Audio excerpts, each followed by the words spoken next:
Ayun mga idol, isang magandang araw sa inyo.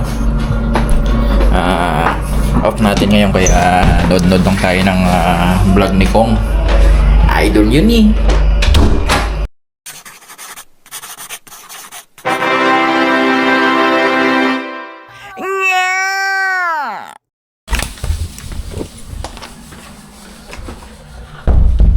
Ayan mga idol, lalabas muna tayo. Samantalahin ko na yung pagkakataon ko. Off ko ngayon. Papadala tayo ng pera dito sa malapit lang sa Western Union. So ayan mga idol, talagang wala na tayong time dito sa naging trabaho ko ngayon. Ito, talagang wala tayong oras. Wala na tayong time maglakad-lakad para mag-vlog dahil itong trabaho ko talaga hindi ito yung inaasahan ko simula pa lang, dahil hindi naman talaga ito yung napag-usapan namin, pero napermita na tayo, hindi tayo basta pwede umalis dahil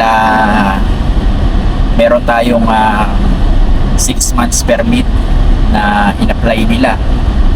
At mahirap pagka hindi natin tatapusin yun eh. Kahit gusto natin itong trabaho, laban sa kalooban ko yung meron akong hindi nagagawa eh. Lalo nga sa church namin. Kaya bahala na.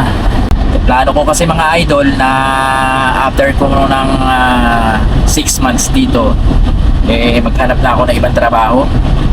Kung hindi nila ibibigay yung demand ko, yung off ko na 24 hours off dun sa araw na gusto ko, dahil sinabi ko naman yun sa interview bago nila ako tanggapin, pero iba utak nila mga idol, kaya mahirap. Nakatali na tayo sa permit ngayon kaya wala tayong magagawa kundi tapusin yung permit na yun bago tayo gumawa ng panibagong hakbang. May awa Diyos, makakalipat tayo ng trabaho na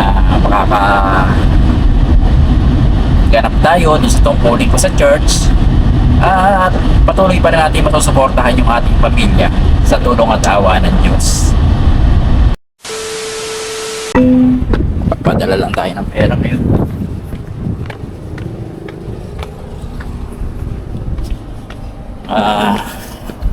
Ito yung pinakamalapit na Western Union dito eh. Morning. Good morning.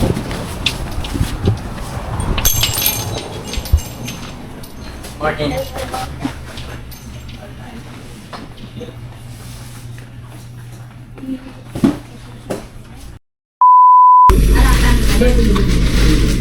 ID.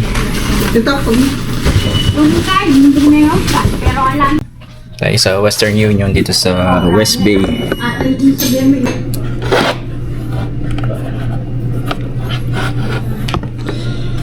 Na-test nyo na yung charge? Yung charge na-test nyo na? Opo. Salamat.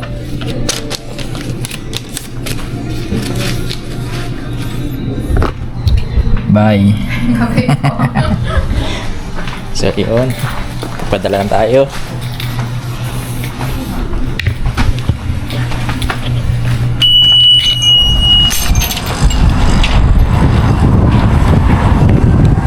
Wala no, meron akong isang subscriber na parating pa lang.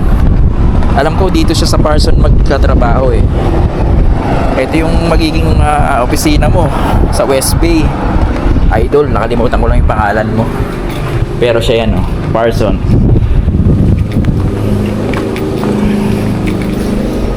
Ayan. Ayan yung tinatawag na Parsons Building.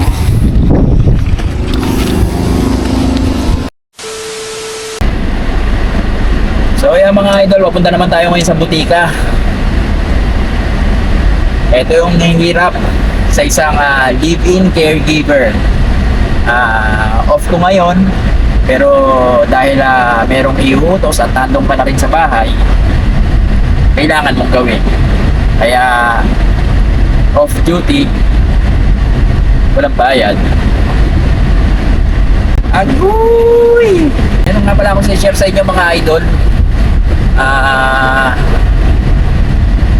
Mga nakaraan medyo puro negative yung vlogs ko eh. Dahil talagang yun pa talaga yung nangyayari dito ngayon sa isla. Talagang mahirap mga idol. Mahirap sumugal. Pumunta rito na permit lang ang dala. Walang kasigurado ang trabaho. Nandito na nga mismo, nahihirapan maghanap ng trabaho. Pero ngayon, meron akong babanggitin na mga company na gusto nila mga Pinoy workers. Yan, marami rin dito yan mga idol. Kaya yan siguro yung pagkukwentuhan natin ngayong araw na to. May maikwento man lang ako sa inyo maganda-ganda. Ay, hirap magkwento pag hindi ka masaya. Waka na. Dati pag ko, lakad-lakad na tayo sa taon yan. Nilibang natin sarili natin. Daan tayo sa DQ, habang nagkwentuhan. Ngayon, off ko, hindi ako makalayo ng bahay. Kasi nga, ako lang yung marunong mag-drive. Kaya, nahirap talaga, nahirap yung napasukan ko. At taon yan hindi talaga ito yung napag-usapan namin. Kaya, laban yung kalooban ko nung inaali na ako bilang isang evening caregiver dito sa trabaho ko ngayon. Muna tayo ng gamot. As usual, sa Cayman, West Bay Pharmacy.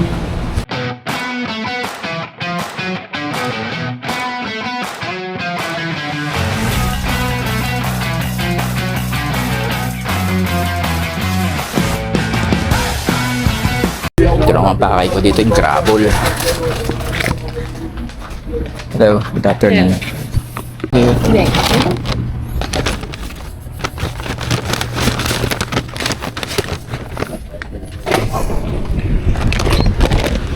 Yun, tapos bilhin tayo ng gamot ng aking alaga. Bibili lang tayo ng bigas.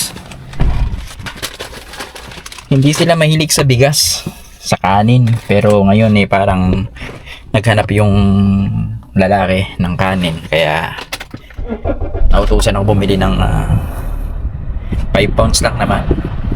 O yun, merong nagtatanong sa akin, hindi na subscriber,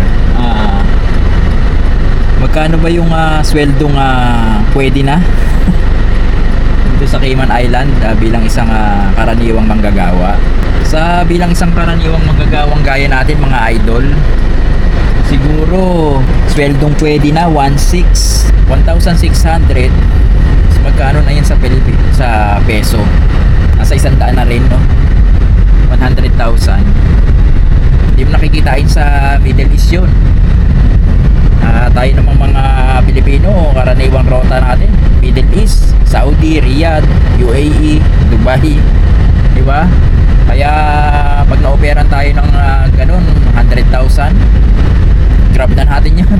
Pero sa 100,000 mga idol, 1,600,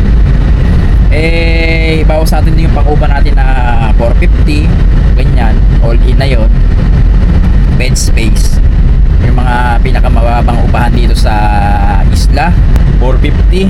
So may matitira pa sa atin na 1,150. Pwede na nating budgetin yun mga idol. Kaya siguro sa karaniwang manggagawa gaya natin, pwede na yon. Pero malalaki ang sahod ngayon ng mga dito mga idol, mga construction worker.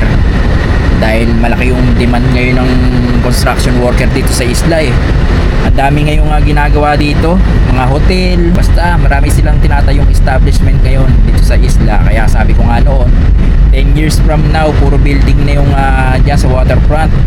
Nakaka-4 na taon, pang-4 na taon ko na, nakita mo nga, ang dami ng bagong tayong building dyan sa tapat ng waterfront. 10 years from now, siguro, puro building na rin yung, itong isla. Kaya lang, mga idol, meron limit yung may height limit yung building nila dito. Hindi pwedeng magtayo ng mga high rise na gaya na sa Dubai, yung sa atin sa Makati. Hindi pwede yun.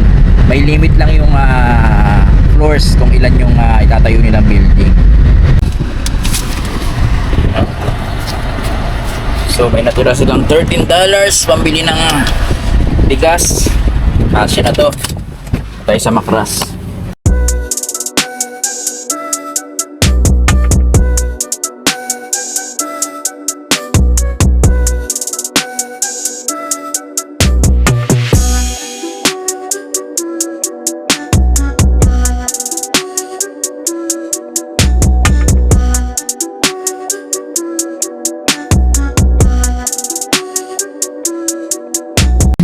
$13 ako.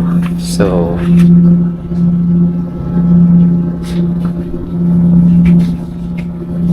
siguro pwede na to. 5 pounds jasmine rice. Let's go. Pwede. Pilipina ka ba? Ha? Pilipina ka? Ha? Okay. Bakit? Alam mo ang Nepal, pero how much? 9.99. $9.99. Okay. Okay lang ha, na-video kita.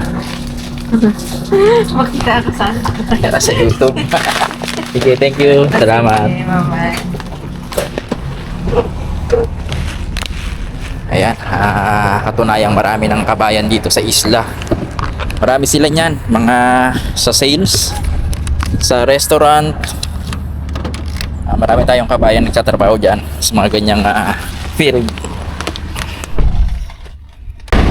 So ayan, pauwi na ulit tayo mga idol para ituloy yung aking day off. Uy! Day off ha. At day off sa kano. Okay naman dito sa isla mga idol. Hindi gaya ng nangyayari ngayon sa Cayman, sa Canada. Sa Canada talagang ang dami ngayon napapauwi, no? Kasi nanonood din ako ng mga vlogs ng mga kabayan natin na vlogger dun eh. Marami kang umuwi under temporary work permit, parang ganito sa atin. Dito naman nagkakahigpitan lang sa pagbibigay ng TWP ng temporary work permit.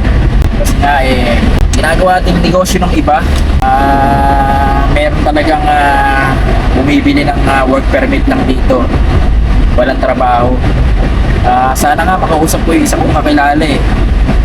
Yun yung mga idol from Dubai. Nakarating siya dito. Permit lang talaga yung dala niya. Pero alam, usapan naman na bago pa na siya makarating dito, ito permit lang, walang trabaho. Pagdating mo doon, dito nga sa Cayman Island, tsaka ka mag-aan ng trabaho. Ayun nga, ginawa niya. Ngayon, stable na siya dito. At ayun naman yung napansin ng mga taga-immigration. Marami pumapasok dito, temporary work permit. After 3 months, ilipat na ng ibang trabaho. Kaya ngayon, nag-i-operate ngayon sila sa ganun. Kaya meron silang bagong rules nga. Yung 2 years service mo dun sa nag-permit sa'yo. Pero siyempre meron namang exemption yun. Hindi naman 2 years talaga na pagtitiisan mo kahit mali na rin yung ginagawa ng employer mo. O meron na rin lalabag sa batas yung employer mo, hindi nagpapasahod ng ayos, pwede ka namang lumipat ng ibang employer pagka ganun yung sitwasyon. Pero iba kasi, wala namang reason. Sinusunod naman ng employer yung napag-usapan sa permit, sa kontrata, sa job offer. Pero after 3 months, lumilipat pa rin yung mga kabayan. Siyempre, natatakawan. Nakikita nila yung mayroong mas malaking sweldo rito sa isla bukod dun sa pinirmahan nila. Kaya yun, nagpupit ang inflation. Kaya ngayon, mayroong mga pinag-aaralan. Tinopen na nga sa public. Ewan ko ano tawag nila doon. May gantong policy na lalabas. Sang-ayon ba kayo dito na 2 years service sa magpe-permit sa inyo? Ewan ko. Abutin tayo ng policy na yun. Mag-TPS tayo dito. So yun mga idol. Balik ulit tayo sa kwarto dahil day off ko nga. Tuloy lang natin yung sinasabi ko kanina na ilang company dito sa Cayman Island na mas gusto nila yung Pinoy worker. Bakit ko nasabi yun? Kasi nakita ko mismo dun sa mga company nila na Pinoy yung karamihan. Una na nga dyan yung sinabi ko kanina, mga idol, yung Parsons. Mga AC technician doon, halos Pinoy. Siguro mga 70% ng AC technician doon Pinoy Kaya yung Parsons na yan, Pinoy lover yung company na yan. Tsaka at yung isa pang nakita ko dito na company na maraming Pinoy nagkatrabaho, yung Foster's Grocery, tsaka yung Kirk Grocery and Kirk Home. Daming Pinoy dyan mga idol, masalubong nyo mga nagkatrabaho dyan, mga cashier, yung mga merchandiser nila, mga driver nila, tapos yung mga nagtatrabaho sa loob, baker, mga cook, yan, puro Pinoy. At yung isang supervisor nga dyan, shoutout sa inyo, Sir Paul, dyan sa Foster's Sabana. Yan, Pinoy yan. Kaya yun, siguro gusto rin nila yung mga Pinoy na worker nila, kaya halos Pinoy yung kinukuha nilang trabahador doon. Ganon din sa Kirk. At yung isa pang nakita kong company dito sa isla na Pinoy lover yung mga Thompson, yung may-ari ng Wyndham Hotel kung saan ako nagtrabaho noon. Halos lahat din doon mga Pinoy. Simula doon sa pagpasok mo pa lang ng hotel, sasalubong sa'yo Pinoy na. Pinoy yung guard, Pinoy yung mga server, Pinoy yung mga room attendant, Pinoy yung mga maintenance nila. Puro Pinoy po yan. Sa kusina nila puro Pinoy din.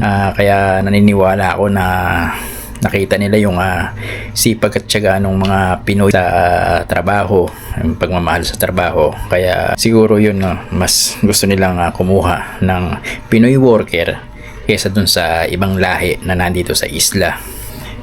Tapos meron pa sa town, maliliit na kainan dyan, puro Pinoy din ang staff cook, mga delivery man nila, tulad ng walk and roll, city walk, yung mga Thai restaurant, makikita mo dyan, puro Pinoy. Kaya dito sa isla marami na rin Pinoy, at sipagan pa po natin para tayo na yung kuhanin ng mga employer dito. Imbis na ibang lahi kapwa Pinoy na natin yung makapagtrabaho dito sa bansang Cayman Island. At yung isa na halos 90% ng worker nila dun sa company yung Another Chance Thrift Shop. Yan, sasalubong sa iyo dyan Pinoy, sa cashier Pinoy, mismong boss namin doon Pinay. Kaya syempre Pinay, alam niyo yung lakad ng kapwa Pinoy, gaano tayo ka-dedicated sa ating mga trabaho. Kaya 90% ng workers doon sa company na yon Pinoy. Siguro yan lang muna mga idol ang may share ko sa inyo ng mga company Pinoy lover dito sa isla. Hanggang dyan muna, hanggang sa muli. Let's continue to share the love, the legacy, and let's promote peace. Yeah!